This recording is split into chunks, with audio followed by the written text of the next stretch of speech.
Peter, thank you for taking the time. I know that between yourself and Bob Roth have had an impact on many people's lives, including myself. I started meditation 10 plus years, and now with the evolution of myself and growth, I'm looking at meditation from another angle, especially that I've seen its impact on people that are close to myself.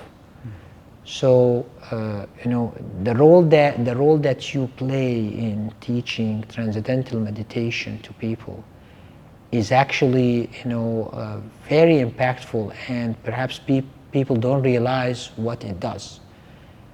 Because, is somebody who is a star in his own right could actually be having some challenges in his other non-professional life. And bringing the meditation into the equation, and you're also teaching how it can help people in a more of a balanced life is a very important, so that as we grow we don't regret. Well, thank you for having me. It's always a great joy, Hashim. And just maybe a little bit, 30-second definition of terms. What do we mean when we say transcendental meditation? It's a specific form of meditation, and it's quite unique in the world of meditation technologies because TM, as we call it, is entirely effortless. And by that I mean to say that anyone can do it. It does take a 4-day course, about an hour a day, but once you learn it, you have it for life. You don't need any outside technology. You don't need to be connected to the internet. You don't need anyone to talk you through it. So it's a simple, natural mental technique. You practice it for 15 or 20 minutes twice a day, sitting comfortably with the eyes closed. So that's what the technique is. What it isn't is just as important. It's not a belief system. There are no do's and don'ts. We don't tell you what to eat or drink or how to exercise. It's a simple, natural mental technique. And it's non-political, it's non-religious, it's practiced all over the world by people of every major religion and probably hundreds of smaller religions. So it's not a religious technique, it's a technique that simply allows our awareness to settle for 15-20 minutes. As it turns out, if we have a technique that allows the mind to experience inner quietness, the body follows suit. And if the body settles to a level that's quite a bit deeper than sleep, twice a day for 15 to 20 minutes, we end up with quite a wide range of benefits in our life. Because, as you know, I don't care if you've been to the doctor because you stubbed your toe, or if unfortunately you had COVID. Whatever you've got going on and you see a professional for, they always tell you to get more rest. Well, all of a sudden you learn this meditation technique, and the simplicity of it is what is hard to get your arms around because it is so simple, but it is such a profound effect on your life. But if you have in your back pocket the ability to take rest at will, that's more than twice as deep as deep sleep. Now it's just 20 minutes. But it's the equivalent of a couple of hours of sleep. And if you have that ability to do that in the morning before work, it just sets you up for the whole day. If you have that ability to do that in the afternoon after work, it prepares you for a more rewarding experience with your family at night. So that's the basic routine. Most people that learned this meditation technique, they do it for 20 minutes twice a day, usually in the morning when they wake up, and in the afternoon before dinner, in order to enjoy the family more at night. So interesting, how you break the morning part, which I have been very diligent about, but the afternoon less so. And now you highlight that the afternoon actually it prepares you so that you can enjoy the rest of the evening with your family, or perhaps maybe prepare you for a sleep? Yes. My experience, Hashim, around the world, and I'm the executive director of a nonprofit called the David Lynch Foundation. I'm the executive director of their international programs and the lead teacher of meditation at the David Lynch Foundation. And my experience all over the world is that I don't care what nationality you are, by 4 o'clock in the afternoon, you're tired. This is a common denominator kind of experience, you know. Yes. So now you learn this technique and you just practice it for 15, 20 minutes. It's the equivalent of plugging in your cell phone. You know, at 4 o'clock in the afternoon, you might look at the phone and know you're getting nervous, the battery. So you plug it in. This is what you do with your nervous system with TM. In the afternoon, you close the eyes, you do your meditation, and now you're recharged. You literally recharge, not because of any belief system, but because your system gets a level of rest that's quite profound. Reduces your cortisol, clears out the noise in your brain, and you can go home and you can be with your family. Everybody wants to go home and be more loving. Everybody wants to go home and be more patient. Everybody wants to go home and be more kind. But when we're bringing the job home and we're bringing our fatigue home, it's very difficult to be the best version of ourselves. You take that break, the whole family notices the difference when you come home now if you've meditated at the office before you get home. Or, of course, you do it when you first get home. So what have you seen the benefits of it for different people who have different challenges? Right. I have an interesting background because I ran my own investment fund for 25 years. But when I closed it, I volunteered with the David Lynch Foundation to teach this meditation. And for the first 6 years, I taught exclusively veterans with post-traumatic stress and first responders, firemen and policemen, mostly in America. And then I shifted gears for the last 10 years. I've been teaching executives in New York City and at United States House of Representatives at Congress in the United States. And it's remarkable that those high-level executives and the people with post-traumatic stress, they have very similar stresses. You know, completely different reasons for getting stressed. But your nervous system doesn't really keep score of how or where you got your stress from. The nervous system simply stores stress. Okay. So this technique is universal, and it has the same effect on combat veterans as it does for highly developed executives, in that it just allows us to be more resilient. And is that because it's almost like a sponge that has gotten in it so much stress of a day or a period of time that you cleanse it? Yes. Or is it because the actual system of the individual requires that slowdown? That's a very beautiful question, Hashim. And the fact is that our systems are designed to heal. Mm-hmm. And one of the main mechanisms is rest.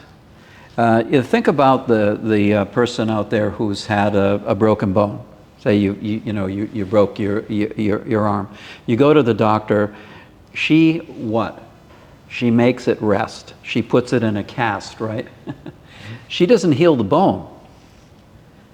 She just immobilizes it, makes it rest, and the body's innate intelligence mechanisms take over and heal the bone. This is what we're doing on a much deeper level with meditation. We're allowing the nervous system to get this very profound level of rest, and accompanying that, it changes the brain waves to something that's much more coherent, which we can go into. But that combination of the body resting deeply and the mind being refreshed allows us to be more resilient. And the wide range of benefits is quite profound. Transcendental Meditation has the most research of any technique for self-improvement in the world. There are over 450 scientific studies that have been published in peer-reviewed journals. But forget the science. My experience, and we don't want to forget the science because it validates, but my experience is that, take the veteran population, our research internally shows that after 3 months, they are about 52 to 54% improved in their insomnia. Insomnia is a huge problem for veterans, a huge problem for executives who are just, monkey mind, that active mind at night. And sometimes the mind gets more active when they lie down. We can be completely exhausted at 11 o'clock and we lie down and now we're wide awake. So that whole cycle begins to unwind if we can get those 2 sessions of meditation in, especially the second one in the afternoon, because it prepares us, it gets rid of the noise of the day. That second meditation takes away the noise of the day, and not only do we enjoy the family, but we sleep better. How about its usefulness in people who have a declining cognitive? There has been the National Institute of Health in USA. They've spent about $26 million studying Transcendental Meditation. And about 25.5 million of that was on cardiac illness or cardiac health. So heart disease is the #1 killer in America, and I think it's the #1 killer in UAE also. So what happens is that that's where the money has gone. I would love to see more peer-reviewed research done on TM for the whole wide range of cognitive issues and neurological illnesses like dementia, like Parkinson's. But honestly, we don't have data. We have a lot of anecdotal research, and we have data that shows improved memory, both short-term and long-term, with meditators. But for the actual designation of dementia, we don't have peer-reviewed data yet. We have anecdotal data where we'll teach someone their memory is much better and their cognitive function is better. But I don't like to make statements where we don't have the research to back it up. I know we have Bob Roth, who's the CEO of the David Lynch Foundation, and Hashim's instructor, great friend of mine and wonderful teacher. Bob taught one of America's most famous actors who is an advanced Parkinson's patient. And I won't use his name because I don't have permission to do so, but he said that he had spent something like $4 million on his own treatments and therapies. He has a foundation that's raised about $500 million for research on Parkinson's. And despite the fact that he spent $3 to $4 million on his own therapies, the only time he doesn't shake is when he practices Transcendental Meditation for 20 minutes. Interesting, interesting. So it certainly has an impact. I'm just saying that we don't have the data yet to really quantify how powerful that impact is. Ever since I started Transcendental Meditation, I also started appreciating how, so in Islam you're supposed to pray 5 times. Yes. And I started appreciating the fact that the prayer actually has in itself an attempt to have you disconnect. Yes. Now, of course, it has to be the best prayers I do actually where actually I do slow down. Yes. And recite the verses of the Quran so that one slows down. But from what I found also is that they almost complement each other. Yes, yes.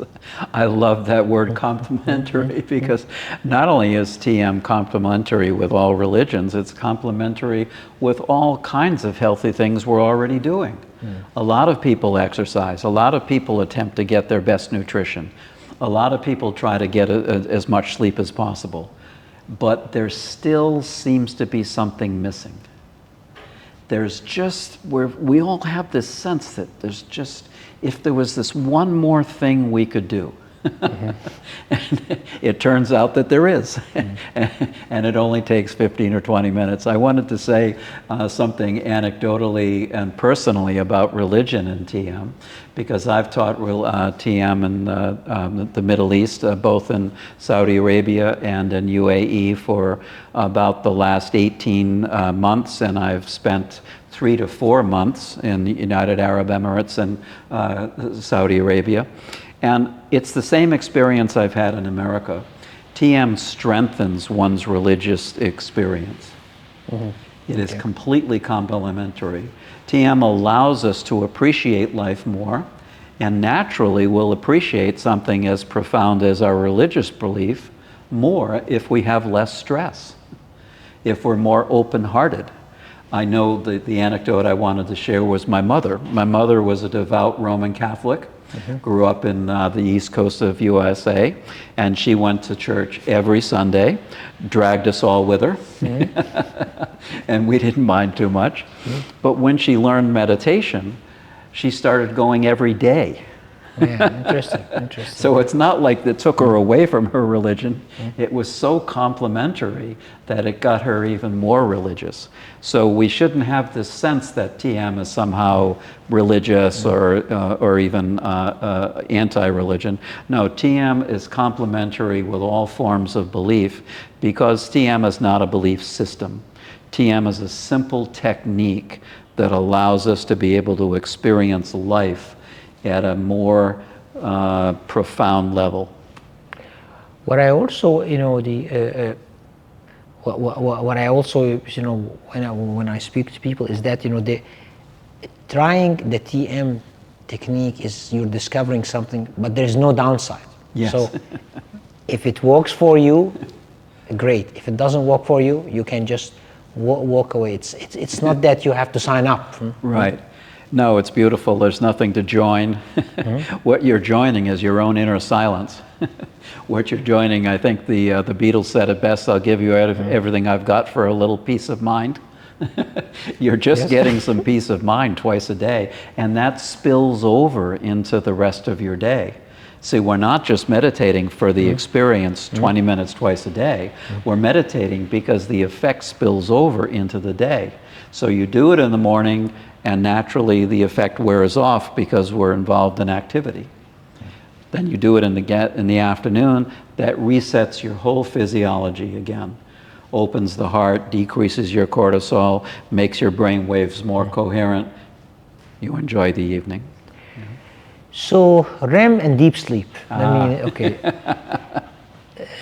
So for example, I find myself, I get a lot of REM, deep sleep, not as much. And when I meditate, I couldn't figure out if I'm getting the REM or the deep. Right.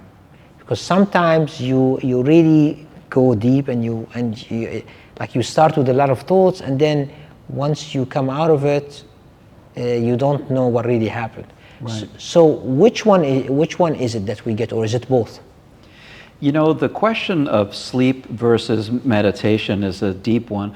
I taught this sleep researcher at one of the major hospitals in New York City, and she was so fascinated by the TM experience, because the TM experience is unique in that when we sleep, if you think about it, what we do is we lose awareness. Right? We close the eyes if we're lucky enough, and of course most people aren't sleeping well enough or long enough anymore. We all know this is a big problem. But if we're lucky enough to sleep well, we close our eyes and we start to lose awareness. And we lose awareness, and when we're completely dull, which is a replenishing for the body and mind, we say, I don't remember a thing. What a great night's sleep. Yeah. And it has its own brain waves. As Hashim was saying, we have stages of sleep: stage 2 sleep, stage 3 REM sleep, where you have a lot of dreams going on, and you can measure the rapid eye movement. That's what it means. Rapid eye movement is REM. But in Transcendental Meditation, something very unique is happening. And that is to say, of course, sometimes we can fall asleep in TM, but usually something different is going on where we're getting this deep level of rest, but we're actually waking up. We're getting, the mind is getting more quiet, less active, and when we have an experience where it's least active, the brain waves are completely different than sleep. We're wide awake, and the brain waves are what they call alpha 1 frequency, and there's coherence between the different parts of the brain, the left and the right and the front and the back. If you plot it with an EEG machine, you look at the readout, wow, they're all doing the same thing. This is not found in sleep. This is not found when we're in tasks outside of meditation at work. This is not found when we're watching television. Mm-hmm. This is only found in meditation, and it's only found in Transcendental Meditation. That there's this unique experience of restful alertness. So we're completely rested, but the mind has expanded its boundaries, and we're unbounded and we're silent inside. We're falling awake rather than falling asleep. Interesting. So, but it can, from the outside, it looks like the same experience. You know, you're sitting there with the eyes closed, and you could be sleeping. But when you're not sleeping, and people do fall asleep in TM, of course, if they're fatigued, but for the most part, they're having this other experience where they're deeply rested, more deeply rested than sleep, but their brain waves would show that they're more awake than when they're awake in the waking state. So it's a very unique state of consciousness, and it has that tremendous value of resilience, of picking us up, of making us more alert after the meditation. Interesting, because also I find that I would find missing things, yeah, or ideas. Yes. So it's almost like, sleeping on something. Yeah. When you say sleep on it. So now in sometime in the meditation itself, a new idea pops up in your mind after you're gone. So you start with so many thoughts coming to you, then you go deep, and then after you come up, you have this idea that came to your mind. Yes. I love what Hashim is saying, because creativity is one of the major benefits that executives report all the time, especially people who are in the creative industries, where you really need to be coming up with generating new ideas all the time. And if you look at the mind, I'm going to make a little analogy of the mind. Let's compare the mind. Imagine you're looking at a cross-section of the ocean. Maybe the surface, you've got waves, sometimes big waves, 30-foot waves. But if you're in a little boat on that 30-foot wave, say you're in an 18-foot boat, you're getting tossed around, and it's not very comfortable. But if you get out of that boat and you go down 30 feet, it's a lot quieter. Yeah. If you go to the bottom of the ocean, which, remember, could be 2 to 3 or 4 miles deep, it's essentially silent. This is an analogy for the mind. We have what psychology says that conscious mind, 10% of the surface of our mind. This is where we appreciate our thoughts. But we have deeper levels of our mind that are more quiet. And all Transcendental Meditation does is it allows us systematically to experience quieter and quieter and quieter and least quiet, most quiet, I should say, least active levels of our mind. Now, those deeper levels of the mind, this is where intuition is. This is where creativity is. So what Hashim is saying, that when he comes out of meditation, the answer is there. Because he's just been in touch with the source of creativity, with the source of intuition. So we don't pay too much attention to things that come during meditation, which we would go into in the training. But after meditation, people, from mundane things like, that's where I lost my keys, to that's the answer to this code problem that I'm having. I'm trying to write this software, and it just comes because we've cleared the noise out of the brain. The brain is more coherent. You can measure it. This is not something that we're conjecturing. It can be measured that when you come out of meditation, your brain is more coherent than when you went into meditation. And that's why we have these flashes, these intuitive flashes, or these creative problem solving automatically. We're not doing anything, we just take a break. Peter, I thank you a lot, for explaining about meditation. As I said at the beginning, the impact that you're doing and others in teaching people about meditation and how to meditate is perhaps much bigger than what people say, because it touches every aspect of their life. Right. I wish you best of luck. Always happy to support in whatever way we can to have you spread that benefit. And of course, I also appreciate your supporters who have shown us here in the UAE and in other parts of the world a better way to manage our lives.